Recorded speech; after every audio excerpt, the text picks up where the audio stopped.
De Ligt to Chelsea is on. Reports coming out of Italy that no renewal, no release clause, no agreement on a new deal. De Ligt has requested a transfer this summer, with Chelsea leading the race. Man United said to be involved as well. Chelsea's offer for De Ligt is the most concrete. His agent has had contract offers from several Premier League teams. Chelsea would be willing to invest 70 million euros, according to Repubblica here.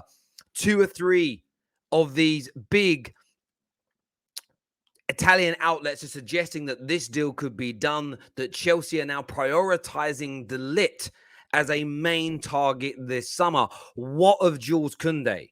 A player that was considered a de facto done deal.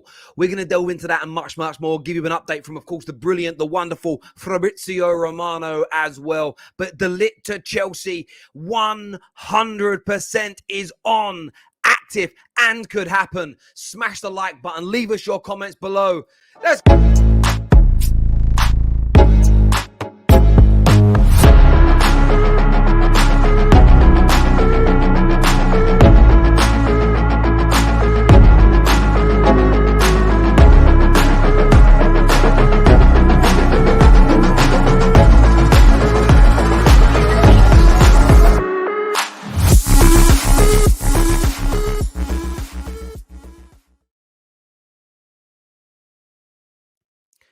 Gerard Romero here reports that Chelsea do not prioritize the Jules Kounde signing and have 2 options ahead of him that Thomas Tuchel prefers, with one of them being De Ligt. At this moment, Chelsea will not make an official offer to Sevilla. That is what's being reported by Gerard Romero. Of course, very close contacts, very credible when it comes to Barcelona side of the transfer market. Now, that will feel like a blow to a lot of Chelsea fans, but you have to look at why for a moment. And there's a big, fat, bright pink elephant in the room that needs to be addressed. The changing of the guard. The Chelsea board has changed. Bruce Buck, gone. Marina, gone. From their official capacity, yes, they're still going to be involved in one way, shape, or form, but in terms of day-to-day running, gone. A report I've read from 3 different journalists talking about the Bowley regime and Thomas Tuchel is they want to 110% get behind him. Yes, they're going to balance the books. Yes, they've got to sell people first, but they're going after Thomas Tuchel's targets that will make Thomas Tuchel's system work the best. If those things are to be true, expect the targets to change. I don't think this is rocket science. In some respects, it's normal. Manchester United have had to change targets and direction from what they're working on during the season because they have a completely new regime running the club's operations now. New style, new philosophy, new types of players.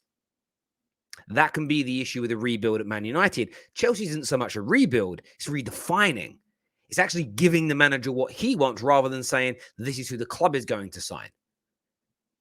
You can't have a manager that coaches in style A, but a club system that is in style B. That's how you end up with signings like Lukaku. Now, that isn't to turn around and say that Jules Kounde isn't a good enough signing. And I do want your thoughts and I do want your feelings on that, Chelsea fans and rivals. De Ligt or Kounde. Maybe the club is going to end up going for both. But when you look at some of the reports that are out today, and there are a few, De Ligt wants to leave Juventus this summer, 2 seasons before the end of his contract, and the Dutchman's representatives and Juve have not reached an agreement over an extension. This report suggests it could be 80 million euros that he leaves for. What has been claimed is Chelsea are willing to offer around 70. So there's a difference of around 10 million euros. What is that? 6-7 million pounds. But Juve, if the guy's not going to sign a new deal, they've got to cash in now. That price is going to diminish. And De Ligt's still young. And I think that's something that's forgotten about De Ligt. People talk about him like he's 28. He's 22 years of age. He's not called a youngster anymore because he's been around so long. There are players that are older than him that get a free pass from being young. There are players that are 27, 28 that get called youngsters. Lingard and Loftus-Cheek. Loftus-Cheek might be a bit younger than that, but you get my point. But this is a serious, serious link to Chelsea. And I believe in it. Yes, thus far, there hasn't been a Matt Law, an Ornstein, or a Fabrizio that has mentioned this in as much detail. Now, what Fabrizio has come out and said, as you can read and see here, that Sevilla will accept a fee of 55.8 million for Jules Kounde this summer. That's why I'm believing the De Ligt links. I'm believing the De Ligt links because it's being reported now that Sevilla are willing to accept somewhere in the region of 25 to 30 million pounds less than than the buyout and release clause. Barcelona are circling. Therefore, why are Chelsea not getting the job done, getting the deal done, getting it completed and finished? Are they looking elsewhere first? Is he no longer the priority? Are we witnessing live the fluidity and the ever-changing transfer window? The transfer window reminds me, if you're a Harry Potter fan, you'll get what I'm saying here. You know when the kids, they're in Hogwarts and they're going to their dorms and where they sleep and the stairway is always moving? That's a transfer window. A player like De Ligt becomes available. Maybe, and this is what you got to remember here, Chelsea fans, and I know people, they want Kounde, they want Kounde, they want Kounde. Kounde looks brilliant, by the way. Maybe you're going to go for both. Who knows? But maybe De Ligt's always been a number one target. But he wasn't seen as attainable. He wasn't seen as gettable. Maybe 6 months ago, a year ago, the feeling was he was going to renew his contract at Juve. Therefore, would cost 80, 90 million pound plus. That's the kind of price tag Juve would put on him. But the fact that over the past 12 months, he's seemingly changed his mind or is open to leaving, or in this case, wants to leave, it changes things. Case in point would be this.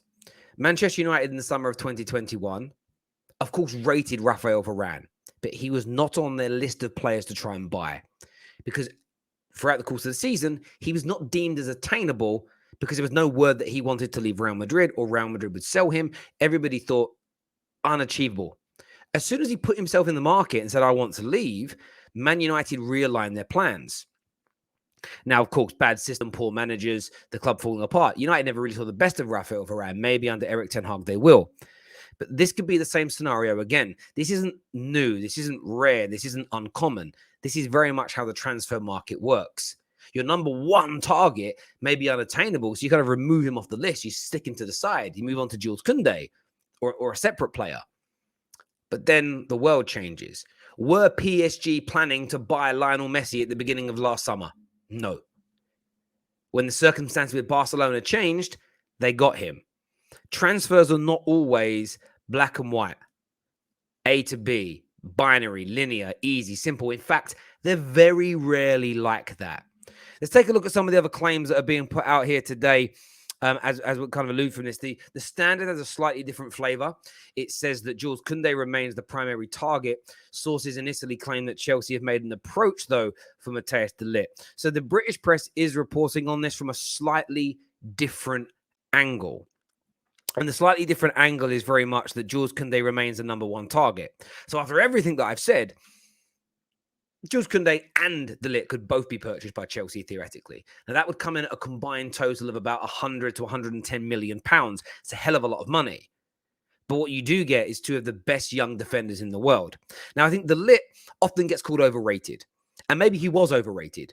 Remember, you can be brilliant and overrated at the same time. There's a certain world-class centre-back in recent years who's had 2 or 3 great seasons at the highest level. Some people are saying, putting him up there with defenders like Maldini and Bobby Moore and Rio Ferdinand and the like already. And it's like, well, no, let's see another 4 or 5 years at that level before we do that. You can sometimes be overrated when you're world-class. It's just the way things are. But he's 22 years of age. He's got a long way to go. Jules Kounde could still be this target. And maybe that's the way that Chelsea are going to kind of approach this, as it were. However, would I be surprised to see the British press follow on from what the Italian press is saying in a day or two? No, I wouldn't. The fluidity of the market. As soon as Arsenal signed Fabio Vieira, the British press told us all, nothing's changed with Yuri Tillemans. 4 or 5 days later, they've slightly cooled their interest a little bit. Things change. Don't take everything as What's being said today is going to be the same tomorrow. When we live in the world of instant daily news and updates, things change because of the nature of transfers. So for me, look, I want to try and give you the full picture as best as I possibly can. That is what's being said at the moment. Sevilla has set the asking price for Jules Kounde, but there is no official bid yet from Chelsea. Why?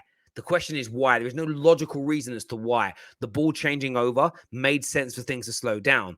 Now we're getting reports out of Europe that Kounde isn't the priority and it is De Ligt. That Chelsea have made an offer. And that's what has been confirmed today. Chelsea have made an offer for De Ligt. They've offered him a contract. Seemingly looks like the player is willing to join.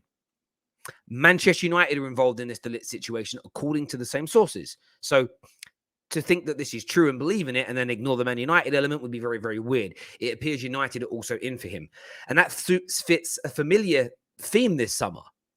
We're going back to the old school of transfers from 3 years ago plus, where every top player has 3 or 4 sides chasing him, vying for him, showing an interest. It's going to be a very intriguing one to see how this transpires and how this grows. Yesterday on the Top 6 show, we spoke about the loose links to him, but today they've increased exponentially.